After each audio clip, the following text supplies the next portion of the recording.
கிறிஸ்துவுக்குள் பிரியமானவர்களே, கர்த்தரும் இரட்சகருமாய் இயேசு கிறிஸ்துவின் ஈடு இனிய நாமத்தினாலே உங்கள் யாவருக்கும் என் அன்பின் வாழ்த்துக்களை தெரிவித்துள்ளேன். தேவான அருளி அப்பம் பிரேயர் மினிஸ்ட்ரி சேனல் மூலியமாக உங்களோடு சந்திப்பதில் மிகுந்த மகிழ்ச்சி அடைகிறேன். தினம்தோறும் இரவு நேரத்திலே பரிசுத்த வேதாந்தத்திலிருந்து ஒரு பகுதியை நாம் தியானித்து நம்முடைய குடும்ப பாதுகாப்பிற்காக நாம் ஜெபித்து வருகிறோம். 1 யோவான் 2ஆம் அதிகாரம் 5, 6 ஆகிய வசனங்கள். அவருடைய வசனத்தை கைக்கொள்ளுவனிடத்தில் தேவ அன்பு மெய்யாக பூரணப்பட்டிருக்கும். நாம் அவருக்குள் இருக்கிறோம் என்பதை அதனாலே அறிந்திருக்கிறோம். அவருக்குள் நிலைத்திருக்கிறேன் என்று சொல்லுகிறவன் அவர் நடந்தபடியே தானும் நடக்க வேண்டும். ஹல்லேலூயா. கிறிஸ்துவுக்குள் பிரியமானவர்களே, யாரெல்லாம் இந்த இரவு நேரத்தில் இணைந்திருக்கிறீங்களோ அவருடைய வசனத்தை கைக்கொள்ளுவனிடத்தில் தேவ அன்பு மெய்யாக பூரணப்பட்டு இருக்கும். தேவன் நமக்குள் வாசம் பண்ண வேண்டும் என்றால் வசனத்தை கைக்கொள்ளும் போது, தேவ அன்பினாலே நிரப்பப்பட்டிருக்கும் போது தேவனும் நமக்குள்ளே இருக்கிறார். ஒரு குடும்பம் பரிபூர்ணமான ஆசீர்வாதம் வேணும், என் கூட தேவன் இருக்கணும், என்னோட வாழ்க்கை முழுவதும் எல்லா பகுதியிலுமே ஆசீர்வாதம் வேணும், சகலவிதமான நன்மைகளையும் பெற்றுக்கொள்ளணும் அப்படின்னா வசனத்தை கைக்கொள்ளும் இடத்தில் தேவ அன்பு மெய்யாக பூரணப்பட்டு இருக்கும், உண்மையாகவே பூரணப்பட்டு இருக்கும். வசனத்தை கைக்கொள்ளும் போது, வசனத்தின்படி வாழும்போது, வசனத்தின்படி நடக்கும்போது, வசனத்துக்கு கீழ்ப்படியும் போது, வேத வசனத்துக்கு நடுங்கும் போது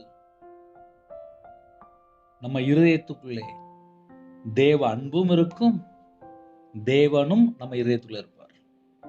அப்போ இரவு நேரத்துல செய்தி என்ன அப்படின்னா, கர்த்தருடைய பிள்ளைகள் வசனத்தை கைக்கொள்ள வேண்டும் என்றால் இரவும் பகலும் வேதத்தை தியானிக்கிற பிள்ளைகளுடைய வாழ்க்கையில தான் எந்தெந்த வசனத்துக்கு நம்ம எப்படி கைக்கொள்ளணும், எப்படி கீழ்ப்படியணும், இது எல்லாமே அறிந்து கொள்ள முடியும். இப்போ லேட்டஸ்டா நம்ம சிம்பிளா எல்லாருக்கும் சொல்லணும் அப்படின்னா, சின்ன பிள்ளைகள் செல்போனை ரொம்ப யூஸ் பண்ணுது. நமக்கு தெரியாத விஷயத்த ஒரு சின்ன பிள்ளைகிட்ட போய் கேட்டா சொல்லிடும், அவங்க டக்குன்னு உடனே எடுத்து கொடுத்துருவாங்க. ஏன்னா செல்போன்ல அந்த அளவுக்கு அவங்க செக் பண்ணிட்டு இருக்காங்க. ஒரு 30 வருஷம் முன்னாடி, ஒரு 20 வருஷம் முன்னாடி பரிசுத்தவான்கள், கர்த்தருடைய ஊழியக்காரங்க, பழைய ஆட்கள், வயசானவங்க, பெரியவங்க, தாய்மார்கள், நமக்கு ஏதோ ஒரு சின்ன சந்தேகம் வந்துச்சு அப்படின்னு சொல்லி அவங்கள்ட்ட போய் கேட்டா அவங்க பைபிள் உள்ள உண்மையான அர்த்தம் என்ன, எப்படி நம்ம வாழணும், நமக்கு நிறைய ஆலோசனை சொல்லுவாங்க. இந்த கடைசி காலம் நம்ம நிறைய இடத்துக்கு போய் பார்க்கிறோம். ஆனால் நம்ம கையில பைபிள் எடுத்து வாசித்து அந்த வசனத்தின்படி நம்மளோட வாழ்க்கை இருக்குமானால் நம்ம வீடு குட்டி பரலோகமா இருக்கும். அதை நம்ம எப்படி கண்டுபிடிக்கலாம்? ஒரு நாளைக்கு ஒரு 5 மணி நேரம் 6 மணி நேரம் செல்போனை பார்த்துக்கிட்டே இருக்கிறத விட அதெல்லாம் ஓரமா ஒதுக்கிட்டு ஒரு 5-6 மணி நேரம் கையில பைபிள் எடுத்து வாசிங்களேன். ஒரு 1 மணி நேரம் 2 மணி நேரம் முழங்கால் நின்று ஜெபம் பண்ணுங்களேன், தனி ஜெபம் பண்ணுங்களேன், நடுராத்திரில ஜெபம் பண்ணுங்களேன். தூக்கம் வர இல்லையா, வசனத்தை மனப்பாடமா ஒரு டைரியில் எழுதுங்க. உங்க கூட ஆவியானவர் எந்தெந்த வசனத்து மூலியமா பேசுறாரு அதை மனப்பாடமா படிச்சு நீங்க தேவனுடைய சமூகத்தை அந்த வசனத்தை சொல்லி ஜெபம் பண்ணி பாருங்க. ஆவிக்குரிய வாழ்க்கையில வளர முடியும். அப்ப வசனத்தை கை கொள்ளணும் அப்படின்னா வசனத்தின் மேல ஒரு தாகம். தேவன் வார்த்தையா இருக்கிறார். ஒரு மனுஷன் தேவனோடு பழகணும் அப்படின்னா தேவனோட வார்த்தை முக்கியம். தேவன் வார்த்தையா இருக்கிறார். வார்த்தையா இருக்கிற தேவன் நமக்குள்ள எப்போ வர்றார் அப்படின்னா அவருடைய வார்த்தையை கை கொள்ளும் போது நம்ம இதயத்துக்குள்ள வருகிறார். அவருடைய வார்த்தை யாரெல்லாம் கை கொள்றாங்களோ அவங்களுக்குள்ள முதல்ல என்ன இருக்கும் அப்படின்னா, தேவ அன்பு இருக்கும். அப்ப அந்த இரவு நேரத்திலே நம்ம என்ன யோசித்து பார்க்கணும் அப்படின்னா, எனக்குள்ள தேவ அன்பு இருக்கணும் அப்படின்னா, நான் எந்த அளவுக்கு வசனத்தை கைக்கொள்றேனோ, அந்த அளவுக்கு தான் என்னுடைய இதயத்துக்குள்ள தேவ அன்பு இருக்கும். அத நம்ம சிம்பிளா அழகா புரிந்து கொள்ளலாம். நான் கையில பைபிள் எடுத்து வாசிக்கவே மாட்டேன். நான் ஜெபம் பண்ணவே மாட்டேன். நான் சர்ச்சுக்கு போகவே மாட்டேன். நான் இஷ்டம் போல தான் வாழ்வேன். நான் செல்ஃபோன்ல தான் அடிமையா இருப்பேன். நான் நல்ல படம் பார்ப்பேன். நல்ல நாடகம் பார்ப்பேன். நல்ல தேவையில்லாத வீடியோலாம் உட்காந்து பார்த்துட்டு இருப்பேன். அப்படின்னா, என் இதயத்துக்குள்ள இயேசு கிறிஸ்து எப்படி வர முடியும்? என் சிந்தனை உலகத்தோடு தொடர்புல இருக்கு. என்னுடைய யோசனை உலகத்தோடு தொடர்புல இருக்கு. என்னுடைய எண்ணங்கள் இந்த உலகத்துடைய காரியத்தை யோசிச்சுட்டு இருக்கு. என்னுடைய நினைவுக்குள்ள என்ன இருக்கு அப்படின்னா, இந்த உலகத்துள்ள காரியம் தான் இருக்கு. அப்படிப்பட்ட ஒரு குடும்பத்திலே முதல்ல அவங்க என்ன செய்யணும் அப்படின்னா, நான் தேவனோடு இருக்கணும். எனக்கு பரலோகம் வேணும். என் குடும்பம் ஆசீர்வாதமா இருக்கணும். என் வாழ்க்கை நல்லா இருக்கணும்னு சொல்லி யாரெல்லாம் இந்த செய்தியை கேட்குறீங்களோ, நம்ம தேவனுடைய சமூகத்திலே, தேவனுடைய பாதபடியிலே காத்திருந்து, தேவனோடு கையில பைபிள் எடுத்து வச்சுக்கோங்க. தனி ஜெபம் பண்ணுங்க. பக்கத்துல ஒரு டைரி வச்சுக்கோங்க. இரவு நேரத்திலே நீங்களும் தேவனும் வசனத்தை கைக்கொள்றதுக்கு முதல்ல முயற்சி. நான்லாம் வியாபாரி. நான்லாம் கையில பைபிள் எடுத்து வாசிக்கவே இல்லை. எனக்கு ஜெபம் பண்ண தெரியாது. எனக்கு பைபிள் வாசிக்கவே தெரியாது. வியாபாரத்தில் இருக்கும்போது வியாபாரத்தில் 50 லட்ச ரூபா 55 லட்ச ரூபா கடன்ல இருக்கும்போது கையில பைபிள் எடுத்து வாசித்து பார்க்கேன். கையில பைபிள் எடுத்து வாசித்து பார்க்கும்போது என்னோட வாழ்க்கை வசனத்தின்படி இல்லை. என்னோட வாழ்க்கை கர்த்தரை விட்டு தள்ளி போயிருக்கு. என்னோட வாழ்க்கை ஒரு துன்மார்க்கமான ஒரு வாழ்க்கையா இருக்கு. நான் கர்த்தரை விட்டு தள்ளி போய் ஒரு பாவியா இருக்கேன்.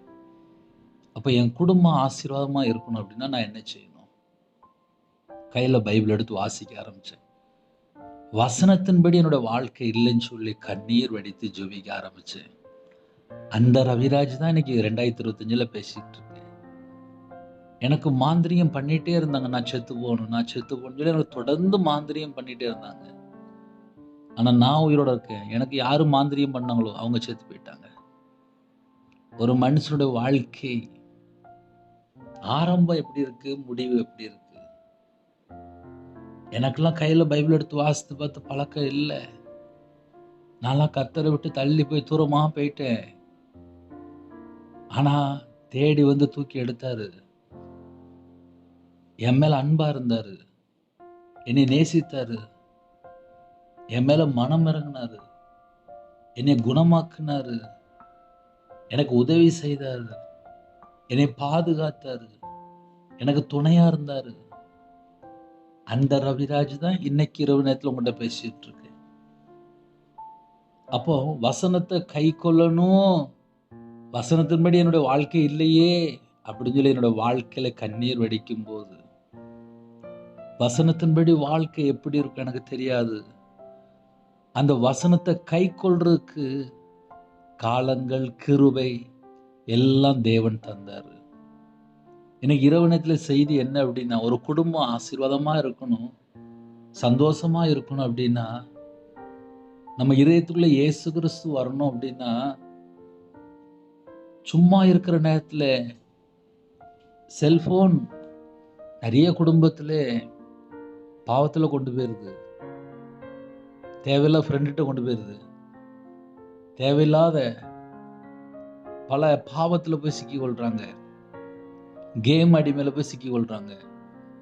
அதுல எத்தனையோ காரியம் இருக்கு. அதனால இந்த இரவு நேரம் உங்க இருதயம் உலகத்துள்ள காரியத்தை யோசிக்கா, இல்ல தேவ அன்பினாலே நிரப்பப்படணும் அப்படின்னா வசனத்தை கைக்குடிற பிள்ளைகளா இருக்கிறோமா? இந்த 2 பாயிண்ட் தான் இன்னைக்கு. அதனால நைட் நேரத்தில் யாரெல்லாம் கர்த்தருடைய பிள்ளைகள் இணைந்திருக்கிறீங்களோ, அண்ணே நான் பைபிள் வாசிக்கிறேனே, ஆனா என் வாழ்க்கை அப்படி இல்லைனே அப்படின்னு சொல்லி லைட்டா மெதுவா அப்படி ஒரு இழுத்து பேசுறாங்களா அப்படின்னா, அவங்க கடமைக்கு பைபிள் வாசிக்கிறாங்க, நான் கர்த்தரை விட்டு அவங்க தள்ளி போயிட்டான்னு சொல்லி அவங்களுக்கே தெரியும். அவங்களுடைய வாழ்க்கையில எப்படி பரிபூர்ணமான ஆசீர்வாதத்தை பெற்றுக்கொள்ள முடியும்? பரிபூர்ணமான நன்மைகளை எப்படி பெற்றுக்கொள்ள முடியும்? அதனால இரவு நேரம் எனக்கும் தேவனுக்கும் உள்ள தொடர்பு எப்படி இருக்கு? ஐயா காலையில வேலைக்கு போயிட்டு வந்தேன்யா, அடுத்த மாசம் 1ஆம் தேதி சம்பளம் வந்துரும்யா. சரி, ஆவிக்குரிய வாழ்க்கையில பரலோகத்துல இருந்து எனக்கு ஒரு ஆசீர்வாதம் வரணுமே. அப்ப என் இருதயம் பரலோகத்தோடு தொடர்புல இருந்துச்சா? 31 நாள் வாழ்க்கையும் 31 நாளும் என் இருதயம் பரலோகத்தை சார்ந்து இருந்துச்சா? என் இருதயம் பரலோகத்தை சார்ந்து இருந்தால் அதுல பொல்லாத ஒரு காரியம் வராது, அவிசுவாசமான ஒரு காரியம் வராது, பொல்லாத நினைவு இருக்காது, தந்திரமான எண்ணங்கள் இருக்காது, கெட்டு போற காரியம் இருக்காது, அவிசுவாசமான காரியங்கள் இருக்காது. ஏன்னா என் இருதயம் தேவனோடு தொடர்புல இருக்கும்போது ஆசீர்வாதம். இரவு நேரத்திலே கர்த்தருடைய பிள்ளைகள் யாரெல்லாம் இணைந்திருக்கிறீங்களோ, குடும்பம் ஆசீர்வாதமா இருக்கணுமா? நம்ம என்ன செய்யறோம்? நம்ம நாமே ஆராய்ந்து பார்க்கலாம். ஏன்னா கர்த்தருடைய பிள்ளைகள் ஆசீர்வாதமா இருக்கணும்னு சொல்லி ரொம்ப ஆசைப்படுறீங்க. ஆனா இரவு நேரத்துல என் இருதயம் தேவனோடு இருக்கா? அவருடைய வசனத்தை கைக்கொள்ளுகிறவரிடத்தில் தேவ அன்பு மெய்யாக பூரணப்பட்டிருக்கும். நாம் அவருக்குள், அந்த வேர்டை நல்லா யோசிக்கணும். நாம் அவருக்குள், இயேசு கிறிஸ்துவுக்குள், பிதாவாகிய தேவனுக்குள் நம்ம இருக்கணும். அப்படின்னா வசனம் கைக்கொள்ளுகிற அப்படிப்பட்ட பிள்ளைகளா இருந்தால் நம்ம அவருக்குள்ள இருக்கிறோம். நாம் அவருக்குள் இருக்கிறோம் என்பதை அதனாலே அறிந்திருக்கிறோம். எதினாலே? வசனத்தை கைக்கொள்கிறதுனாலே. வசனத்தை கைக்கொள்ளணும் அப்படின்னு சொல்லி ஒரு குடும்பம் தீர்மானம் எடுத்தால் அவங்களுக்குள்ள ஒரு விசேஷித்த ஆவி இருக்கும். தானியேலுக்குள்ளே ஒரு விசேஷித்த ஆவி இருந்துச்சு. அது என்ன காரணம்? தீர்மானம். என் வாழ்க்கையிலே நான் வியாபாரத்தில் உள்ள ஆளு. எனக்கு கையில பைபிள் எடுத்து வாசித்து பழக்கம் இல்லை, ஜெபம் பண்ணி பழக்கம் இல்லை, தேவனை தேடுற பழக்கம் இல்லை. ஆனால் கையில பைபிள் எடுத்து வாசித்ததுக்கு அப்புறம் நான் பரலோகத்துக்கு வரணும்னு சொல்லி தீர்மானம் பண்ணினேன். என்னோட தீர்மானம் என்ன அப்படின்னா, பரலோகத்துக்கு வரணும். 2வது, பரலோகத்துக்கு வரும்போது சும்மா போகக்கூடாது. நம்ம யாரையோ ஒரு கெஸ்ட்டை பார்க்க போறோம், இல்லை ஒரு பாஸ்டரை பார்க்க போறோம், இல்லை யாரையாவது போய் பார்க்க போறோம் அப்படின்னா ஏதாவது வாங்கிட்டு போறோம். நம்ம பரலோகத்துக்குள்ள கால் எடுத்து வைக்கணும் அப்படின்னா, பரலோகத்துல போய் பிதாவை போய் நான் பார்க்கணும் அப்படின்னா வெறுமனையா போகக்கூடாது, ஆத்துமாவோட போகணும். அப்ப ஆத்துமா அப்படின்னா ஒரு ஆத்துமா 2 ஆத்துமாலாம் கேட்கல, கோடி கணக்கில் பரலோகத்துக்கு கொண்டு வரணும். ஏன்னா வியாபாரத்துல இருக்கும்போது நல்லா சம்பாதிப்பேன்.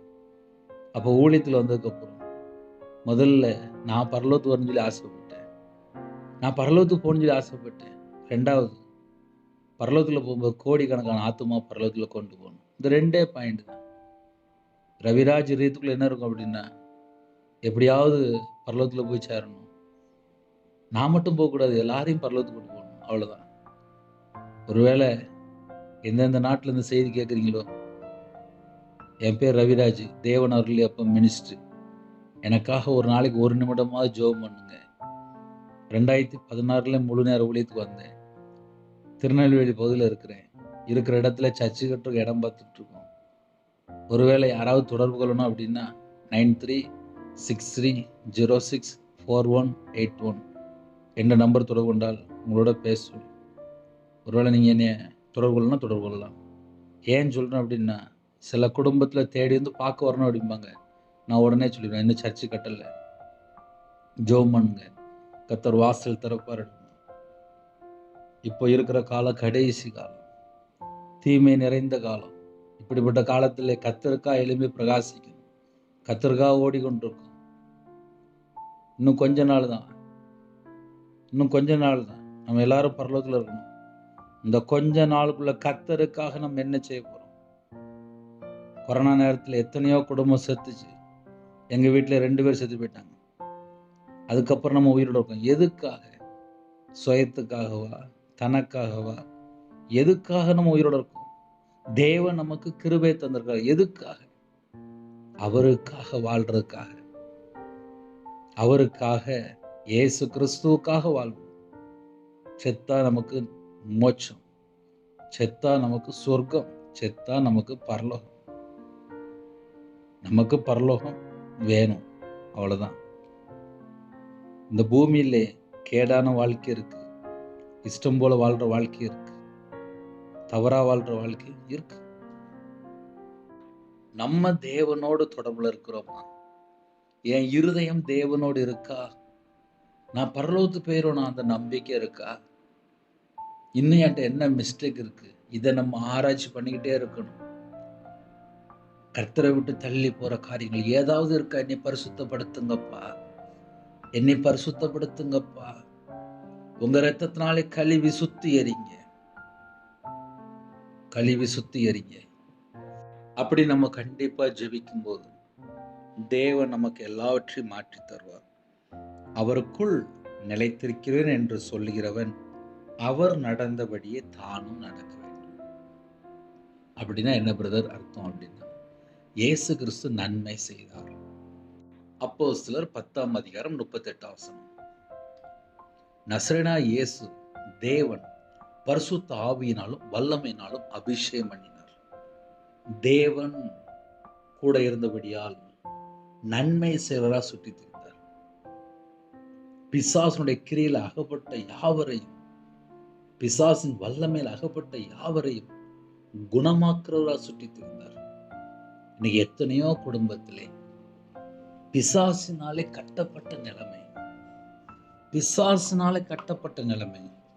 நிறைய குடும்பம் பிசாசினாலே கட்டப்பட்ட நிலைமை, வெளியே தெரியாது. ஒரு ஆத்துமாவை மீட்டெடுக்கணும் அப்படின்னா நம்ம முக்கியமா யோசிக்க வேண்டிய காரியம் என்ன தெரியுமா? பரிசுத்த ஆவியினாலும் வல்லமையினாலும் அபிஷேகம் பண்ணப்பட்டிருக்கணும், தேவன் கூட இருக்கணும், நன்மை செய்யற பிள்ளைகளா இருக்கணும். அதுக்கப்புறம் தான் பிசாசின் வல்லமையில் அகப்பட்ட யாவரையும் குணமாக்க முடியும். நம்ம வாழ்க்கையிலே நம்ம முதல்ல தேவனோட வார்த்தையை கை கொண்டாலே ஆசீர்வாதம். இரவு ஜெபிப்போமா? கண்களை மூடி நாம் ஜெபம் செய்வோம். அன்பின் கர்த்தாவே, நன்றியோடு துதிக்கிறோம், சொல்கிறோம்ப்பா. உம்முடைய பாதத்தில் அர்ப்பணிக்கிறோம்ப்பா. இணைந்திருக்கிற குடும்பம் இயேசு கிறிஸ்து நாமத்தினாலே ஆசீர்வதிக்கப்படட்டும். இந்த நாள் முழுவதும் கர்த்தர் கூட இந்த பாதுகாத்த கிருபைக்காக நன்றி. இரவு நேரத்தில் ஜெபிக்கிற சிறுபிள்ளை முதல் கொண்டு முதியோர் எல்லாருடைய குடும்பமும் எல்லா தேவையிலும் உங்களுடைய வாழ்க்கையில கர்த்தரை விட்டு தள்ளி போன எல்லா காரியத்தையும் மன்னித்து உங்க பிள்ளைகளை பரிசுத்தப்படுத்தி உங்களுடைய கிருபையால் நிரப்பி இரவு நேரத்திலே சமாதானத்தால் நிரப்பி இன்பமான தூக்கம் தாங்க. கூட இருங்க. நைட் ஷிஃப்ட்ல இருக்காங்க, நைட்டு டிரைவிங்ல இருக்காங்க, கர்த்தருடைய கரம் பிள்ளைகளோட கூட இருக்கு. நைட் நேரத்தில் குடும்பத்துக்குள்ளே பிரிவினை, தற்கொலை எண்ணங்கள், மரண பயம், தேவையில்லாத காரியங்கள் எல்லாவற்றையும் நீக்கி போட்டுங்க. யாரெல்லாம் ஜெபிக்கிறாங்களோ எல்லா குடும்பத்தையும் கர்த்தர் ஆசீர்வதிங்க. பலகணிகளை திறந்து, பண்டக சாலை திறந்து ஆசீர்வதிங்க. சிறுபிள்ளை முதல் கொண்டு முதியோர் வரை எல்லா குடும்பத்தையும் ஆசீர்வதிங்க. கர்த்தர் கூட இருங்க. யாரெல்லாம் தாழ்த்துறவங்களோ, பலவீனத்தோடு படுத்த படுக்கையில் யாரெல்லாம் இருக்காங்களோ படுக்கையை மாற்றி போடுங்க. சுகம் தாங்க, தீர்காயுசு தாங்க, பலவீனத்தை நீக்கி போடுங்க. எல்லா குடும்பத்தையும் ஆசீர்வதிங்க. சில குடும்பத்துல இருதயம் ஃபுல்லா வேதனை, கண்ணீர், யாரெல்லாம் பலவிதமான பிரச்சனையோடு இருக்காங்களோ எல்லாவற்றையும் கர்த்தர் மாட்டித்தாங்கப்பா. சமாதானத்தின் தேவன் உங்க பிள்ளைகளோட கூட இருக்கணும்ப்பா. இரவனத்துல யாரெல்லாம் அர்ப்பணிக்கிறாங்களோ எல்லா குடும்பத்தையும் ஆசீர்வதிங்கப்பா. ஒவ்வொரு குடும்பத்தையும் ஆசீர்வதிங்கப்பா. ஒவ்வொரு குடும்பத்துக்கும் பரிபூர்ணமான சுகம் வேணும்ப்பா. பரிபூர்ணமான சுகம் வேணும்ப்பா. பரிபூர்ணமான சுகம் வேணும்ப்பா. தீர்காயுசு வேணும்ப்பா. எல்லா பலவீனத்தையும் நீக்கி போடுங்க. எல்லா பலவீனத்தையும் நீக்கி போடுங்கப்பா. உங்க நாம மட்டுமே விடட்டும்ப்பா. நாளிலும் ஜெபித்த எல்லா குடும்பத்தையும் கர்த்தர் ஆசீர்வதிங்கப்பா. எல்லா குடும்பத்தையும் ஆசீர்வதிங்க. உங்க நாம மட்டுமே விடட்டும். எல்லா குடும்பத்துடைய தேவையெல்லாம் சந்திங்க. உங்களுடைய மன விருப்பத்தை நிறைவேற்றித்தாங்க. ஒவ்வொரு குடும்பத்தையும் பரிசுத்தப்படுத்தி ஆசிர்வதிங்க. நைட் நேரத்தில் திருமணத்துக்கு ஆயத்தமாக இருக்க சில குடும்பங்கள் தேவைகள் இருக்கு. நல்ல குடும்பமா அப்போ வேணும் சொல்லி ஜெபிக்கிறான்ப்பா. ரட்சிக்கப்பட்ட குடும்பமா வரணும்ப்பா. சில குடும்பத்தில் கற்பத்தனியாக ஜெபிக்கிறாங்க, கத்தர் மனமரங்க, மாசமா இருக்காங்க, ஆசிர்வதிங்க. டெலிவரி போகிறாங்க, கத்தர் கூட இருங்க. திருமணம் முடிந்ததுக்கப்புறம் நிறைய காரியத்தில் கத்தரை விட்டு தள்ளி போயிட்டாங்க. அந்த குடும்பம் மறுபடியும் மனம் திரும்ப கத்தர் கிருபை செய்யுங்க. வேற நாட்டுக்குள்ள இருக்காங்கப்பா, எல்லாருமே கத்தர் கூட ஆசிர்வதிங்க. உங்க கரத்தில் அர்ப்பணிக்கிறோம். அப்ரோஜமான ஊழியக்காரப்பா, கத்தர் பொறுப்படுத்துவாங்க. இயேசு கிறிஸ்துவின் பிதாவே, ஆமென். தேவனுக்கு மகிமை உண்டாவதாக. கத்தர் தாமே உங்களையும் உங்கள் குடும்பத்தில் சகல காரியத்திலும் சம்பூர்ண அதிருப்தியாக கத்தர் கூட இருந்து ஆசீர்வதிப்பாராக. ஆமென். கத்தராய் இயேசுவின் கிருபையும் பிதாவாகிய அன்பும் பரிசுத்தனுடைய ஐக்கியமும் இப்பொழுதும் எப்பொழுது சதா காலங்களிலும் நம்மளோடு கொடுப்பதாக. ஆமென். கிறிஸ்துவில் பிரியமானவர்களே, காலம் கடைசி. இந்த கடைசி காலத்திலே கர்த்தருக்காக வாழ்றதுக்கு அர்ப்பணிங்க. பொல்லாத உலகமா இருக்கு. இந்த பொல்லாத உலகத்திலே தீமையில போய் சிக்கிக்கொள்ளக்கூடாது. தேவனோடு இணைந்திருக்கும் போது நமக்கு பரலோக ராஜ்யம். ஹல்லேலூயா. God bless you.